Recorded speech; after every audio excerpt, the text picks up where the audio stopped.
How alarming for Harry. The pathetic delusional fascination that Meghan SOWS is too serious. Hello and a very warm welcome back to Kate Middleton and the Queen News YouTube channel. So in Harry's new book Spare, he has admitted that he attempted to contact his late mother using a psychic. And he also revealed that he keeps her hair in a box on his nightstand and that he feels her presence in his home. I think Harry needs some serious therapy and he shouldn't stop until he can finally move on. I mean, his mother has been deceased for nearly 26 years now, and he is still clearly struggling with her death. Now, I'm the first to admit we're all different. We all handle things in our own way, but this man is about to be 39 years old, and he still believes that his late mother is there looking out for him, telling him things, guiding him. I mean, Harry even went so far as to say he heard her giggle when Archie knocked an ornament off their Christmas tree that had the Queen's face on it. First, Harry said he didn't fully believe the psychic, and how would he know for sure that they had really connected to Diana? And then apparently they told him about this ornament, and they told him that Diana was giggling about it. So I guess that did it for Harry. Then he knew for certain that she was with him, just as he had suspected. Well, other people knew that it had happened, and I'm sure they told the medium that. And this is not harmless at all, because this medium, this psychic or whatever, who was supposedly speaking with Diana, was telling Harry that he was right, that he was doing all the right things, and that she was really proud of him, and that he was doing what had to be done. Absolutely not. Now, if somehow Diana had been reached, then all right, she might be happy that Harry seemed to be happy that he had a family, but there is no way that she would be happy about the feud between her two sons, and the fact that Harry continues to attack his older brother. Over the years, the reports have been very consistent from Diana and her family and friends, and the fact is she deeply loved both of her sons, and she was good about reminding them when they fought that they were brothers and they always need to be there for each other. This is something that even Harry and William themselves have confirmed. So if Diana could somehow reach Harry and give him a message, I think that as his mother, she would say that she loved him, and she was happy that he chose his path and that he had a family, but she would never have encouraged him to hurt his older brother and his family. Absolutely not. And the more that Harry reveals, the more I think that he needs some good therapy, not this new kind that he's been doing. Because a therapist would never say that it's okay to be so angry, to be so filled with resentment, still 3 years after walking away from his job. Spite, anger, resentment, hatred, all of these things are going to prevent Harry from ever living a full life.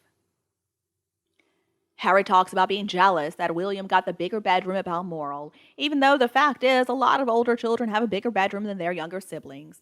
Harry was jealous that William had more attention from the Queen Mother, even though most of those meetings were because William was in training for his future role as king. I mean, Harry is still holding on to anger from some really inconsequential things that happened a long time ago, like, oh, William got the last piece of candy, or William got the toy in the cereal box even though it was my turn. He's upset that even his mother and father seemed to give his older brother more attention, as did most of the royal family. He's jealous of the fact that Prince William did a lot better in school, and he got rewarded for it too. It was so cruel that William always beat him at running home. The last one home is a stinker, and I guess for years Harry believed that he really did stink. Harry whines that his mother and his father were so disappointed when he misbehaved, but they never seemed as angry with William. He's upset that he was held back at Ludgrove School and William was already at Eton.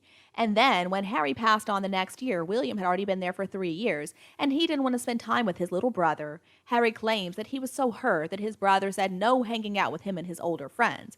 I mean, come on, every older sibling does that. Now, William was popular, and he ran in a very elite group, and Harry apparently was struggling both academically and socially. And then William enjoyed a gap year, and then later on he went to university. Harry admits to struggling at Eton and not getting good grades. Harry's grades were really not good enough for university anyway, and he didn't like school. So Harry did his gap year, and then he began his officer training in 2005 at the Royal Military Academy, Sandhurst. In every single story that Harry tells, it's just dripping with jealousy. Harry claims that he really never had a chance to learn anything, no trade, no jobs, no way to support himself. But the fact is, that's not true. Harry had the best education that money can buy. He just didn't apply himself. He was in the military, wasn't he? He could have stayed on, he could have accepted the job they offered, but no, he wanted to be in the action, and so he ended up retiring after 10 years. And then when he was 31 years old, did he bother asking his father if he could stay in the army or if he could perhaps move to Africa and work there? Well, of course not. He did no such thing. His older brother, Prince William, though, did. He graduated with a degree after 4 years, and he went on to the Royal Military Academy, Sandhurst. He graduated from there, and he served in all three branches of the military. First, he had his pilot license. He passed that test the very first time he took it, and he ended up being a pilot for nearly 8 years. He asked his grandmother for permission to spend 2 more years to fly helicopter rescues, and he gave all of the money he earned to charity. And then he went on to become a full-time working royal, meaning that he wasn't in the military or in school. Now, by this time, Prince William had already gotten married and he had 2 young children. But Harry still thinks that William got more and that Harry somehow didn't get any training to do anything. I think it would devastate his mother Diana to see the jealous person he has become, to see him blaming his brother for what exactly? For the fact that his brother studied, he applied himself. I mean, he was always going to go a bit further than Harry. Gap year, and then 4-year degree, and then Sandhurst, and then 3 branches of military, and then pilot first, and he still flies. He had some real jobs. He married, and then he had children, and he did that before Harry. Harry could have done all of that if he could have just applied himself. So he's 38 years old now, and he's whining, and he's trying to blame everybody. He's changing his story on pretty much a daily basis. He dares to say that he tried to tell his older brother that he wants to be involved, that he wants to help with William's kids, and he's afraid that one or more will become like him. But the truth is, neither William nor Catherine wanted to hear him out. William was clear when he said, "They're not your children, Harry, and they're not your responsibility."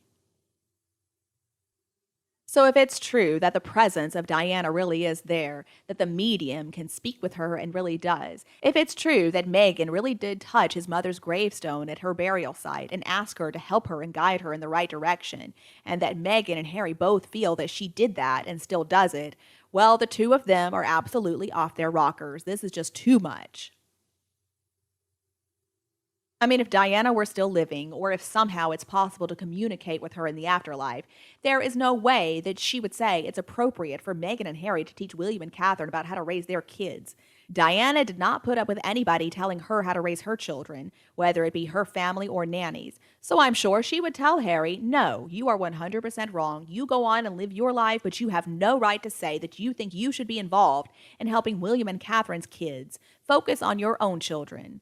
I think actually Diana had to fire a nanny pretty early on when the boys were young for doing exactly that, for trying to tell Diana how she needed to raise her boys. And I also do not believe that Diana would approve of Harry and Meghan threatening to write more. She told her story, and she said in many ways that was a big mistake. But she told her side of things, and she refused to do it again. By threatening the royal family with "we need this private meeting," it's obvious that Meghan and Harry are basically engaging in blackmail. Prince William was his mother's shoulder to cry on, and he was her confidant. It wasn't appropriate, and I don't think he would have chosen that, but he was. Harry was aware of their relationship. In an interview, Harry said that he had a special relationship with his grandmother and that she confided in him, and that he had to make sure that she had the right people around her, that she was really protected. There are videos, though, of Harry kicking or pushing his older brother out of the way so that he could spend time with his mother first. Harry has always been fixated on being more important than his older brother. Now, the fact is, you don't have to be mentally ill to be evil and to be hateful. Harry is filled with spite, and he's a drug abuser, too. Now, with that combination, I'm afraid anything is possible. Harry also never denied having mental health problems, which I guess he uses as an excuse for his behavior. And you, what do you think about them? Please tell me what you think below in the comments section, and we can also discuss Harry. If you think my video is useful, please remember to like and share it with your friends and family members who would love it anytime you want. And don't forget to subscribe to Kate Middleton and the Queen News channel to get more videos from our team. Now, thank you so much for tuning in. Goodbye, and I'll be back to see you all tomorrow.